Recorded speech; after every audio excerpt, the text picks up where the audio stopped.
교회마다 문제가 없는 교회가 있을까? 제가 28살 때부터 교육전도사로 사역을 했습니다. 이제 51살인가 그런데요. 교회 사역을 좀 했죠. 네. 그렇게 사역을 해오면서 교회 안에 문제 없는 교회를 본 적이 한 번도 없습니다.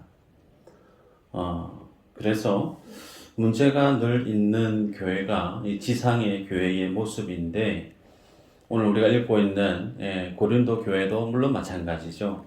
고린도 교회도 문제가 상당히 많은 교회 중에 1등 대표 선수라 할 수 있을 정도의 교회 아닙니까? 그런데 우리가 지난 시간에 보았을 때 그렇게 문제 많고 갈등 많고 하나님의 특별한 다스림이 필요했던 그 고린도 교회를 향해서 사도 바울이 뭐라고 얘기했냐면, 하나님 앞에 감사한다 그렇게 고백을 했단 말이죠. 왜 하나님 앞에 감사를 하는가? 하나님의 부르심에는 후회하심이 없기 때문에 그래요. 고린도 교회가 특별히 난폭하고 추하고 뭔가 범죄자 집단이고 그래서 나쁜 교회가 그거 아니에요. 고린도 교회 안에 있었던 모든 인생들의 성정이 오늘 우리가 예배하고 있는 나의 성정과 사뭇 다른가? 아니요. 다르지 않습니다. 거의 같다 보시면 됩니다. 그렇게 내 안에도 문제가 많고 내 안에도 허물이 많고 내가 섬기는 우리 교회 안에도 찾아보려고 하면 문제가 하나씩 눈에 들어올 수 있어요. 그런데 사도 바울이 하나님 앞에 감사한 것은 하나님께서 그리스도의 날에 책망할 것이 없는 완전한 하나님의 사람으로 바꾸어 주실 것이다 라고 하는 하나님의 열심, 그 하나님의 성실하심, 그 하나님의 온전하심이 교회 안에 온전히 이루어질 것을 믿기에 하나님 앞에 감사했다 그렇게 고백했습니다. 마찬가지로 이 땅에 있는 많은 교회를 비롯한 오늘 우리 교회와 내 인생과 내 삶의 모습들 속에 하나님 앞에 서면 부끄럽고 내려놔야 되고 포기해야 되고 벗어버려야 될 하나님 앞에 선하지 못하고 아름답지 못한 삶의 모형들이 저마다 크고 작게 있죠. 근데 그것들 어떻게 한다는 거예요? 주님 앞에 서게 되어지는 그날까지 하나님은 열심히 우리의 삶을, 내 인생을 하나님의 몸된 교회를 좋게 하나님의 영광을 담는 그릇으로 쓰시기에 부족함이 없는 하나님의 사랑을 맡은 온전한 자로 주님이 만드시겠다라고 말씀하시는 거죠. 그래서 여러분, 하나님의 몸된 교회 안에 반드시 있어야 될 게 뭘까요? 한번 따라할까요? 교회는 사랑이다. 네. 교회는 사랑이에요. 흔히 세상 사람들이 교회를 바라볼 때 이해하기 힘들어하고 피식 웃고 때로는 조소를 날리는 것 중에 하나가 뭐냐면, 세상에서 가장 사랑해야 된다, 사랑합시다, 사랑을 강조하는 교회 안에서 성도들끼리 다투고 싸우고 그런 모습을 볼 때 세상 사람들은 조소를 짓습니다. 여러분, 고린도전서 13장은 우리가 다 알고 있는 사랑장이죠. 1절에 이렇게 기록합니다. 내가 사람의 방언과 천사의 말을 할지라도 사랑이 없으면 소리나는 구리와 울리는 꽹과리가 되고, 다양한 은사를 지녔다 손 치더라도 사랑이 없으면 시끄러운 소리에 지나지 않는다. 그리고 마지막에 13절에 보면 항상 있어야 될 것을 믿음, 소망, 사랑 그렇게 얘기하죠. 근데 그 중에 제일이 뭐라고요? 사랑이다. 그래서 교회 안에는 그럼에도 불구하고 사랑해야 된다는 거예요. 그래서 사랑할 만한 것은 사랑하기가 쉬워요. 그건 쉬워요. 그런데 사랑이라고 하는 것, 부모가 자녀를 사랑할 때 그 사랑하면 쉽던가요? 절대 쉽지 않습니다. 아이를 출산하는 것부터 그 아이를 양육시키는 것부터 그 모든 삶에 아버지의 손길이, 엄마의 손길이 닿지 않는 인생 자녀가 있을까요? 없습니다. 그 모든 이마에 굵게 패이는 주름살이 머리에 흰머리가 처음부터 있었던 부모가 없잖아요. 다 까만 머리였는데 살다 보니까 흰머리가 돼요. 자녀의 인생을 위해서 부모의 인생이 걸음으로 쓰여지는 이 삶의 모양이 우리가 사는 세상의 일반 모습 아닙니까? 그래서 사랑은 힘이 들지만 그럼에도 불구하고 교회는 뭘 해야 되는 공동체냐면 사랑해야 되는 공동체라는 내용이죠. 여러분, 교회 안에 때문에 성도의 모습을 볼 때 사랑할 수 없는 모습이, 용납할 수 없는 모습이 교회 안에 있을 수 있을까? 없다는 거예요. 일단 딱 하나입니다.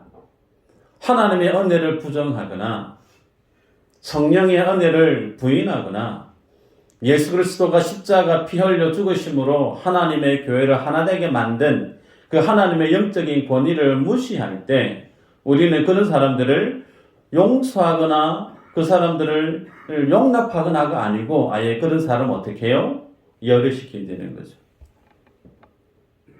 때문에 내가 예수 그리스도를 만났고 나는 복음을 알고 나는 하나님의 자녀가 되었다라고 고백하는 성도는 그 주님의 피 흘리심과 그 주님의 은혜를 알고 성령이 하나 된 교회의 하나님의 권위를 아는 성도는 끝까지 자기의 고집을, 자기의 교만을, 자기의 생각을, 자기의 자랑을 붙들므로 다른 지체의 마음을 힘들게 하는 사람은 있을 수가 없어요. 만에 하나 교회 안에 끝까지 자신의 생각을 꺾지 않고 자신의 교만을 내려놓지 않는 인생이 있다라면 죄송하지만 그분은 주님 만난 사람이 아니에요. 교회는 열심히 다니고 헌금생활, 봉사는 열심히 할 수 있을지 모르나 그는 종교 생활하는 사람이지 하나님을 만난 사람이라 말할 수 없다는 거예요. 고로 예수 그리스도를 만난 성도는 온전히 예수 그리스도가 세우신 하나된 교회된 그 하나님의 은혜의 진리, 예수 그리스도가 세우신 복음의 그 권위 앞에 우리들은 다 같이 고개를 숙여야 되고 내려놔야 될 은혜를 맛본 하나님의 권속인 줄 믿습니다. 오늘 본문에는 본격적으로 사도 바울이 고린도 교회 안에 드러난 문제에 대해서 신랄하게 이제 교훈하고 권면하고 다스리는 모습을 보게 되죠. 때문에 고린도 교회의 이 모습을 보면서 나의 신앙에 대해서 객관화할 수 있는 시간이 되었으면 좋겠고, 더 나아가 내가 섬기는 미수제일교회가 하나님 앞에 어떤 교회의 모습이고 또 어떤 교회로 나아가야 되는지에 대해서 객관적으로 돌아보는 시간이 되었으면 좋겠습니다. 고린도 교회 안에 오늘 본문에 보면 파당이 생겼다라는 거예요. 파당. 그룹이 유력한 그룹들이 생겨났고 그 그룹들로 인해서 교회가 4분 5열 되어져 있는 상황을 사도 바울이 듣게 되었습니다. 오늘 우리 교회 안에는 이런 그룹이 없을까요? 교회 안에 문제가 없어서 문제가 없는 것처럼 보이는 것이 아니고요. 교회 안에 문제될 만한 모습이 늘 산재해 있을 수 있습니다. 다만 그 문제가 서로 간의 이해관계의 문제로 드러나지 않았을 때는 그 문제가 없는 것처럼 보여집니다. 그러나 사람 간의 혹은 상대 간의 이해관계의 문제가 충돌이 일어나게 되어지면 여지없이 교회 안에는 각자의 주장이 빗발치듯 수면 위로 올라오게 됩니다. 한 2주 전이었던가요? 3주 전인가? 분당에서 교회에 경찰차가 출동을 하고 성도들끼리 주먹다짐이 있었던 사건, 제가 아마 설교 중에 한번 언급을 했던 것 같습니다. 교회 후임 목회자를 세우는 일에 있어서 성도들 간의 의견 충돌이 나중에는 주먹다짐까지 결국은 구급차가 와서 실려가는 그런 일이 세상 사람들의 SNS에 올라오고 뉴스에 보도가 되어지는 모습을 보았죠. 여러분, 오늘날 현대 교회 안에 일어나는 이 모습들 고스란히 오늘 본문의 고린도 교회 안에 있었음을 보게 되죠. 때문에 이 고린도 교회 안에 사분오열로 나뉘어져 있는 이 교회의 이 문제를 오늘 하나님께서 사도 바울을 통해서 어떻게 풀어가시는가 보도록 하십시다. 10절의 말씀을 보면 형제들아 내가 우리 주 예수 그리스도의 이름으로 너희를 권하노니 모두가 같은 말을 하고 너희 가운데 분쟁이 없이 같은 마음과 같은 뜻으로 온전히 합하라 그렇게 권면합니다. 사도 바울이 자신의 사도의 권위로서 주 예수 그리스도의 이름으로 권하는데 같은 마음 같은 뜻이 돼서 온전히 합해라 라고 권면하는 것을 보게 되죠. 여러분, 고린도전서 4장 15절 이후에 이런 말씀이 있어요. 그리스도 안에서 일만 스승이 있으되 아버지는 많지 아니하니 그리스도 예수 안에서 내가 복음으로써 너희를 낳았음이라. 그러므로 내가 너희에게 권하노니 너희는 나를 본받는 자가 되라. 고린도 교회를 누가 개척했다고요? 사도 바울이 개척했습니다. 그래서 많은 성경 선생님, 가르치는 교사들, 사역자들 있을 수 있어요. 그들은 성도들에게 있어서 스승으로 인식되어지나 사도 바울은 고린도 교회 성도들에게 스승이 아니고 내가 너희를 복음으로 낳았다라고 고백하는 것처럼 영적인 아버지의 권위로서 고린도 교회 성도들에게 하나 될 것을 권면하는 걸 보게 됩니다. 그러면서 너희는 나를 본받는 자가 되라. 여러분, 이런 어떤 본받아야 될 사도 바울의 모습에 대해서 이제 곡해하고 있고 잘못 알고 있는 교회의 모습이 수면 위로 드러나죠. 첫 번째 분파가 뭐냐면 사도 바울파로 설명을 드리면 사도 바울이 그가 복음으로 고린도 교회를 낳았다라고 했기 때문에 당연히 사도 바울이 참 최선으로 성실함으로 열심히 고린도 교회를 목회했을 것을 짐작해 볼 때 사도 바울의 사랑과 양육과 섬김을 받았던 성도들 입장에서 당연히 사도 바울에 대한 감사의 마음이 있을 수 있죠. 뿐만 아니라 다른 어떤 파당이 일어나는 것을 보면서 이 교회는 사도 바울이 개척한 교회이니까 당연히 우리는 사도 바울을 지지하는 모임이 되어져야 된다. 아마 최고의 명분이고 가장 합당한 생각이라 그들은 스스로 생각했을 수 있습니다. 그런데 그들이 오해한 것이 뭐냐면 사도 바울은 너희들 나를 본받는 자가 되라라고 했을 때 그 본받는다라고 하는 그 의미는 예수 그리스도를 사도 바울이 어떻게 예배하고 그 주님의 말씀과 명령 앞에 그가 어떻게 순종했는지 예수 그리스도 앞에 순종한 사도 바울의 모습을 본받으라고 얘기했는데 고린도 교회에 소위 사도 바울을 지지하는 바울파 사람들은 바울을 맹종했다는 거예요. 자, 두 번째는 아볼로파가 있습니다. 아볼로파. 성경에 사도행전 18장 24절 이후로 제가 읽어드리면 알렉산드리아에서 난 아볼로라 하는 유대인이 에베소에 이르니 이 사람은 언변이 좋고 성경에 능통한 자라. 그가 일찍이 주의 도를 배워 열심으로 예수에 관한 것을 자세히 말하며 가르치나 요한의 세례만 날 따름이라. 그가 회당에서 담대히 말하기 시작하거늘 브리스길라와 아굴라가 듣고 데려다가 하나님의 도를 더 정확하게 풀어 이르더라. 아볼로가 아가야로 건너가고자 하므로 형제들이 그를 격려하며 제자들에게 편지를 써 영접하라 하였더니 그가 감에 은혜로 말미암아 믿은 자들에게 많은 유익을 주니 이는 성경으로서 예수는 그리스도라고 정언하여 공중 앞에서 힘있게 유대인의 말을 이긴이러라. 고린도 교회에 사도 바울이 사역을 하고 난 이후 사도 바울은 에베소로 건너가서 지금 목회를 하고 있는 와중에 고린도 교회에 아볼로라고 하는 사역자가 와서 교회를 섬기고 있는 거예요. 그런데 이 아볼로라는 인물이 알렉산드리아 출신임을 밝히고 있습니다. 이 시기에 알렉산드리아라고 하는 지역은 학문의 가장 중심 지역이었던 곳이 알렉산드리아입니다.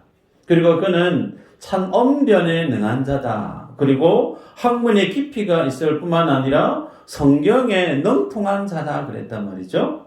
그래서 그가 알고 있는 하나님의 말씀을 공중에서 증거하고 있을 때 사도 바울과 함께 사역했던 브리스길라 아굴라라는 이 부부가 아굴라가 하는 그 얘기를 듣고 하나가 빠져있는 것을 캐치하죠. 그래서 데려다가 십자가의 도에 대해서 예수 그리스도의 복음에 대해서 소위 복음의 진수를 아볼로에게 전해준 거예요.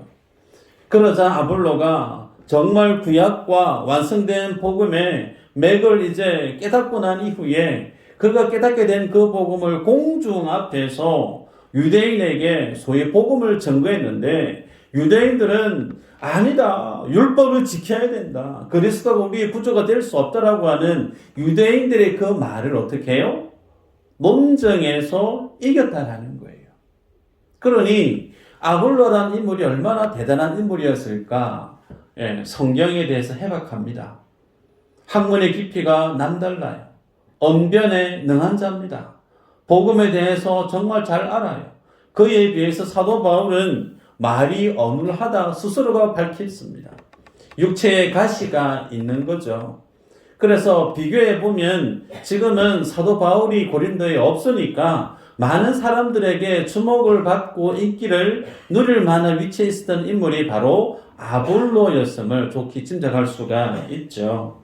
그러니 아볼로파가 생겨나게 된 거죠. 자, 세 번째는 베드로파가 또 있습니다. 소위 개바. 예수님의 제자들 중에 수제자로 꼽히는 첫 번째가 베드로 아닙니까? 그리고 베드로는 하나님이 그를 쓰실 때 유대인들의 사도로 주님의 베드로를 들어 쓰셨거든요. 그래서 고린도 지역에 많은 사람들이 디아스포라로 살았지만 그 고린도 안에 유대인들이 있었을 때 그 유대인들이 누구를 가장 친하게 여기고 친근하게 여기고 마음이 쉽게 기울였을까? 베드로였음을 좋게 짐작할 수가 있습니다. 그들에게 있어서 쉬이 벗어버리기 어려웠던 것이 뭐였느냐면 조상 대대로 흘러내려왔던 구약의 율법에 대한 내용인데 그 구약의 율법에 대한 내용을 베드로가 사도행전에 보면 아주 논리적으로 명쾌하게 복음에 대해서 설교하는 베드로의 설교의 모습을 우리가 확인할 수 있지 않습니까? 그래서 유대인들은 팔은 안으로 굽는다고 베드로를 지지했던 파가 생겨난 거죠. 자, 그러면 마지막 파당이 하나 남았는데 소위 그리스도파라는 파당이 생겨난 겁니다. 이들은 다들 바울파, 아볼로파, 베드로파 그렇게 하니 우리도 뭔가를 하나 그룹을 만들어야 될 것 같은데 새를 형성해야 될 것 같은데 우리들은 사람의 말 듣기 싫다는 거예요. 우리는 아볼로든 바울이든 사도가 우리는 예수 그리스도 우리는 그리스도파다. 우리는 하나님께로부터 직접 예수님의 말씀을 듣고 하나님을 예배하는 정말 우리가 정통한 신앙인이다라고 하면서 예수 그리스도에 의해서 다스림을 받고 그 주님과 특별한 믿음의 관계에 있는 성도임을 서로 자처해서 자랑했던 이들이 소위 그리스도파라고 할 수 있습니다. 요즘에도 이런 분들을 왕왕 만날 수 있습니다. 여러분, 목회자가 목사 안수 받고 사회하려고 하면 몇 년 공부해야 될까요? 대충 학부 4년, 신대원 3년, 혹은 군대 남자면 군대를 갔다 와야 되잖아요. 군대 갔다 오고 강도사 시험 안 미끄러지고 단번에 붙으면 1년. 그렇게 해서 따지면 최단 코스가 10년이에요. 10년을 공부를 하고 준비를 해야 목사 안수를 받고 신학 현장에 배운 바를 사역 현장에서 섬겨갈 수 있습니다. 그런데 나이가 젊은 사역자들은 10년이라는 시간을 배움의 시간으로 잘 감당할 수 있으나 연세가 있으신 분이 뒤늦게 부르심을 받아서 목회 현장을 뛰어들려고 하면 그 10년이라고 하는 시간이 쉽지 않은 거예요. 그러다 보니 군소, 작은 교단에 있는 신학교의 속성 과정을 거쳐서 목사 안수를 받고 목회를 하시는 분들이 있습니다.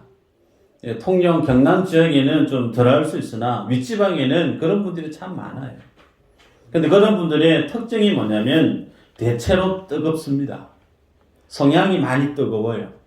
열정적이고 아주 대단히 뜨겁고 또 하나는 영적인 권위를 상당히 강조하는 경향이 있죠. 그래서 하나님의 직통 계시를 받는다는 거예요. 성경의 해석에 있어서 문학적인 성경적인 깊이 있는 역사적인 지리적인 어떤 공부보다 기도하고 말씀 듣고 직접적으로 성령의 음성을 들어서 교회 사역을 하려고 하시는 분들이 오늘날에도 많이 있죠. 그런 분들이 사역하는 교회는 확연하게 구분이 갑니다. 자, 그렇다면 이런 어떤 성향의 파당이 고린도 교회 안에 분파가 생겨났는데 이 중에 어느 당이 가장 문제였을까? 드러나 있는 팩트는 없지만 추정할 수 있는 사료가 있습니다. 주후 95년경에 로마의 클레멘트가 고린도 교회에 쓴 서신이 있습니다. 그 서신에 보면 세 당파에 대해서는 언급이 쭉 있어요. 바울파, 아볼로파, 그리고 개바파. 이 세 파에 대해서는 쭉 설명하고 있는 내용이 있는데 그리스도파에 대한 내용은 언급이 없어요. 왜 없을까요? 혹자는 그리스도파로 불렸던 그들은 고린도 교회를 떠났을 것이다. 독립해서 그들만의 어떤 예배하는 교회를 만들었을 텐데 그 모습이 건강하지 못했기 때문에 명맥이 짧아서 그리스도파에 대한 내용이 사료로 남지 않았을 것이다. 그렇게 추정을 합니다. 여러분, 고린도 교회가 사분오열 끼워져 있는 이 모습 10절에 사도 바울이 한 마음 한 뜻이 되라 합하라 라고 권면했음에도 불구하고 이들이 사분오열 끼워져 있는 그 이유 중에 하나는 교회를 하나로 묶는 그 기준이 이들 속에 해이해졌기 때문임을 알 수가 있죠. 그럼 여쭤볼까요? 이 땅에 참 많은 교회가 있는데 그 교회를 하나의 교회로 결속시키는 근거, 그 기준이 뭘까요? 이제 이 부분은 이제 우리 교회가 실제적인 질문들에 해당되어지죠. 13절 한번 볼까요? 13절 PPT가 있으면 보십시다. 13절 시작.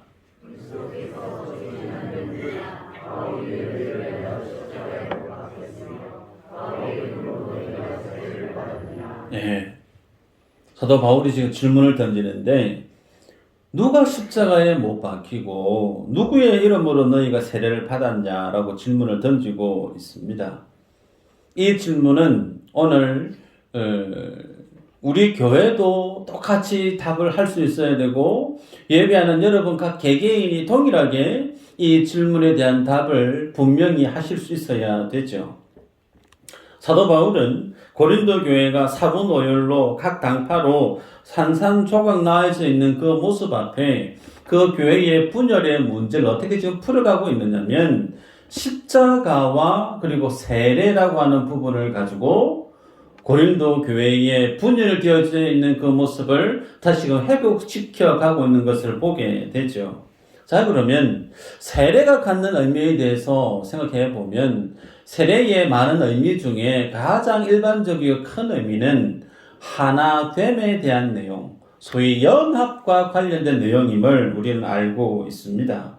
그래서 예수 그리스도와 연합되어져서 주님과 함께 죽고 함께 살아난 그 믿음에 간증이 있고 고백이 있는, 그래서 예수 그리스도로 하나로 엮어져 있는 공동체, 그 신앙을 고백하게 만드는 것이 세례가 주는 본질적인 의미죠. 그래서 누구의 이름으로 세례를 받느냐, 누구의 이름에 의해서 세례를 받는 것이 유효하고 제대로 된 세례이냐 지금 묻는 거예요.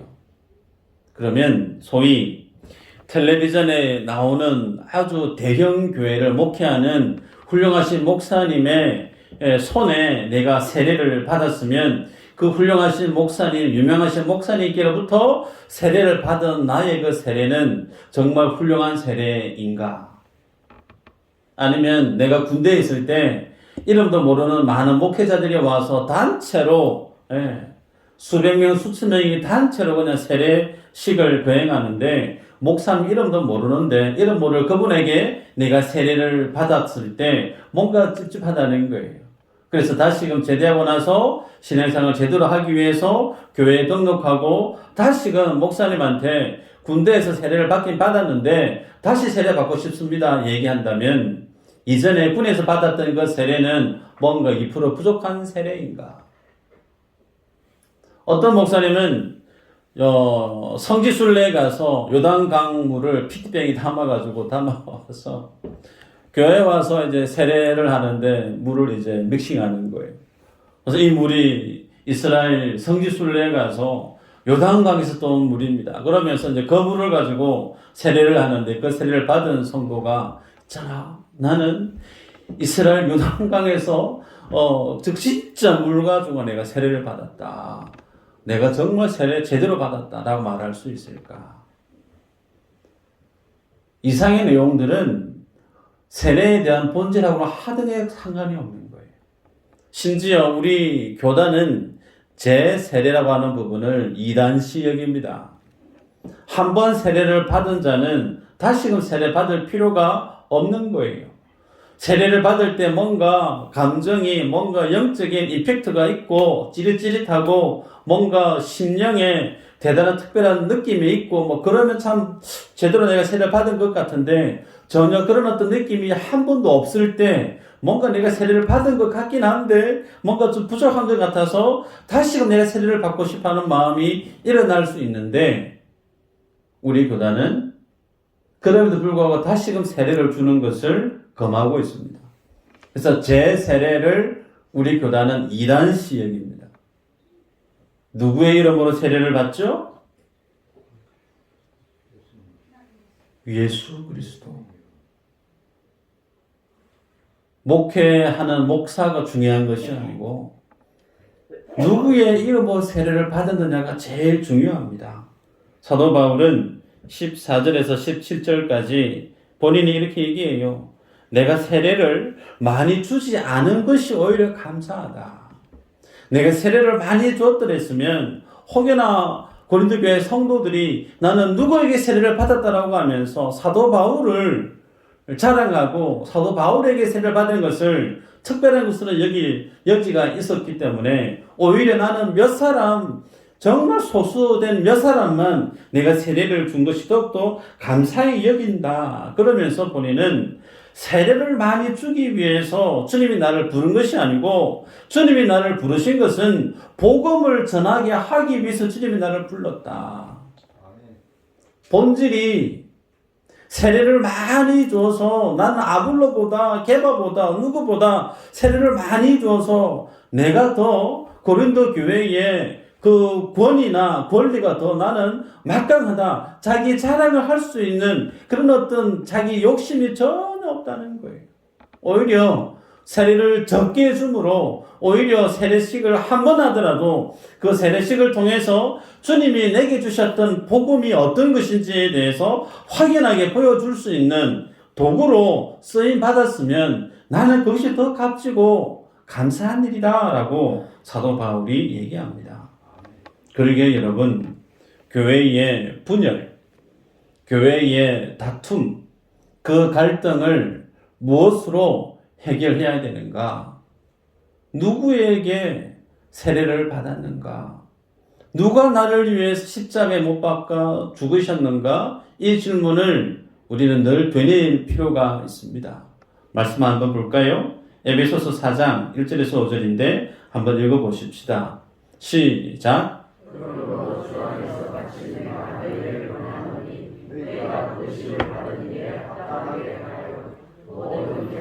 온유로 하고 오래 참음으로 사랑 가운데서 서로 용납하고 평안에 매는 줄로 성령이 하나 되게 하신 것을 힘써 지키라. 몸이 하나요 성령도 한 분이시니 이와 같이 너희가 부르심의 한 소망 안에서 부르심을 받았느니라. 주도 한 분이시요 믿음도 하나요 세례도 하나요. 아멘. 네. 교회를 하나 되게 만든 분이 성령님이세요. 이미 성령께서 미수제일교회라는 교회를 하나의 교회로 만드셨어요. 우리가 하나 된 교회를 만들어 가자가 아니고 이미 만드셨어요. 그 만드신 하나의 교회를 이제 지켜가면 되는 거예요. 근데 그 지켜감에 있어서 교회의 하나됨의 기준이 누가 나를 위해 십자가에 못 박혔느냐는 거예요. 누구의 이름으로 내가 세례를 받았냐는 거예요. 여기에 예수 그리스도가 나를 위해 십자가 못 박혀 죽으셨고 나는 예수 그리스도의 이름으로 세례를 받았다라고 하는 고백이 내 안에 있을 수 있는 성도는 그 주님의 십자가 앞에 나의 어떤 고집들, 나의 생각들, 나의 어떤 이익들, 그 모든 것들이 다 내려놓을 수 있는 것들이라는 거예요. 말씀을 맺습니다. 여러분, 교회 안에 서두에 말씀을 드렸어요. 문제가 없어서 문제가 없는 게 아니고 문제가 될 만한 타이밍과 상황이 수면 위로 올라오지 않았기 때문에 이 세상의 많은 교회는 평안한 것 같고 은혜로운 교회인 것처럼 보입니다. 원래 당일을 정책 당일을 하면서 장로님들과 제가 고민하는 부분이 있어요. 사랑방 사역을 정착을 잘 못해서 다시금 구역으로 환원을 하려고 하는 가운데 대대적으로 구역을 재편을 했으면 좋겠다라고 하는 마음이 있는 거예요. 제 눈에도 보입니다. 교회 성도님들이 이 끼리끼리의 모습이 보여요. 그럴 수밖에 없어요. 교회 안에는 내하고 생각이 비슷한 사람끼리 대화가 잘 통합니다. 그러다 보면 그분하고 밥 먹고 그분하고 교제하다 보면 즐겁고 그러다 보면 그분과 계속 같이 있고 싶어하는 마음이 자연스레 생길 여지가 있어요. 그런데 그 모습이 계속 고착화되어지면 다른 사람이 그분에게 믿음의 선한 교제를 가지려고 하면 벽이, 보이지 않는 벽이 있다는 거예요. 그래서 건강한 교회는 이 그룹을 계속해서 바꾸는 것이 건강한 교회로 나아갈 수 있는 방법 중에 하나입니다. 고심이 뭐냐면 당회에서 새롭게 구역장을 세우고 그 구역장들과 함께 대대적으로 교회의 모든 구역을 다시금 판을 새롭게 짤 때 나는 얘기 아니고 저기 가고 싶은데 그런 마음이 혹 생길 여지가 있어요. 근데 그 모든 생각들을 다 수렴하다 보면 교회가 앞으로 나아갈 수가 없죠. 기도하면서 여러분에게 당부드리고 부탁드리는 것은 어느 누구라도 교회에 오면 쉽게 마음문이 활짝 열려지고 쉽게 적응할 수 있고 동화되어질 수 있고 주님이 세우신 하나의 교회로 나아감에 있어서 눈에 보이지 않는 벽들이 전혀 없는 그런 어떤 교회의 탄력성이 있는 교회의 모습을 우리가 지향해 가기 위해서 내 생각들, 내 욕심들, 내 바램들, 교회를 위해서 교회의 나아감의 방향성에 있어서 내려놓을 수 있는 여지가 필요하다는 거예요. 그래서 이 부분에 대해서 여러분들이 내 생각하고 좀 다른데, 내 바람하고 좀 다른데 라고 여겨질 때 여러분에게 던지는 질문입니다. 누가 십자가에 못 박혔는가? 누구의 이름으로 내가 세례를 받았는가? 이 질문은 앞으로 우리 교회가 주님 오시는 그날까지 계속 내 안에 되뇌어야 되고 항상 이 질문 앞에서 우리의 믿음의 행보를 선택하고 결정하셔야 돼요. 지금은 우리 교회 안에 문제가 제 눈에도 잘 보이지 않습니다. 그런데 앞으로 무슨 일이 일어날지 몰라요. 그러기에 보이지 않는 다가올 많은 그 모든 상황들 속에서 이 두 가지 질문을 가슴속에 새기시고 하나님이 만드신 하나된 교회됨을 힘써 지키라고 했던 하나님의 명령 앞에 우리가 믿음으로 순종하는 충성된 모든 권속들 되시기를 주 이름으로 축복합니다. 기도합니다.